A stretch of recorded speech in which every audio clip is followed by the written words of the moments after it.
parole aux associations.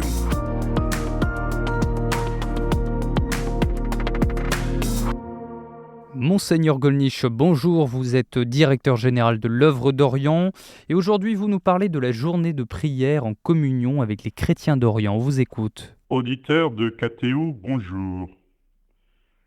Tandis que nous vivons le temps pascal, où à chaque messe nous est rappelé la première histoire des chrétiens, les actes des apôtres, qui sont souvent des chrétiens d'Orient, des événements, des rencontres qui se passent en Orient, à Jérusalem, Alexandrie, Antioche, Damas et dans bien d'autres endroits encore.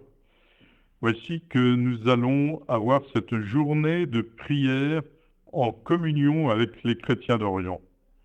Nous prions pour eux, nous prions avec eux, et eux vont ce jour-là prier aussi pour nous, pour la France, pour l'Église de France.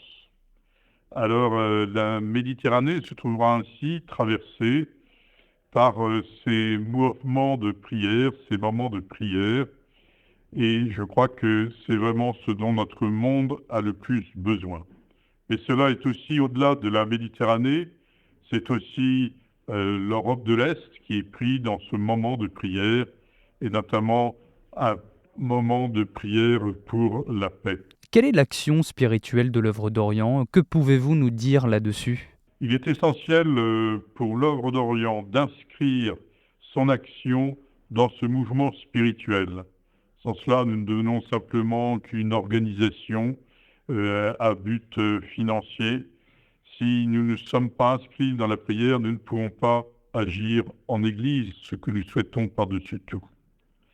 C'est une manière aussi de réaliser combien nous sommes proches de ces frères d'Orient. Nos prières, pour l'essentiel, sont les mêmes. Notre foi est la même. Notre désir de vivre selon l'Évangile est le même.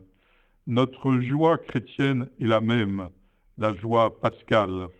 Même si un certain nombre de nos frères orthodoxes fêteront Pâques ce même 5 mai.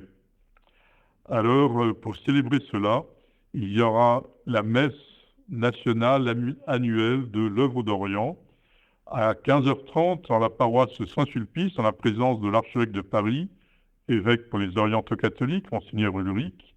Cette messe sera célébrée par Monseigneur Rafik Nara, qui est l'évêque auxiliaire du patriarche latin en résidence à Nazareth. Et qu'attendez-vous de cette messe ? Évidemment, ce sera l'occasion de dire notre proximité avec les chrétiens de Terre Sainte, tellement éprouvés aujourd'hui. Voilà un peu ce qui nous habite dans ces temps troublés. N'oublions pas, nous chrétiens, que nous sommes là pour agir pour la paix, et la meilleure action pour la paix consiste à la demander dans la prière. Merci beaucoup, Monseigneur Gollnisch. Je le rappelle, vous êtes directeur général de l'Œuvre d'Orient. Et pour plus d'informations sur l'association, rendez-vous sur le site œuvre-orient.fr. Très belle journée à vous.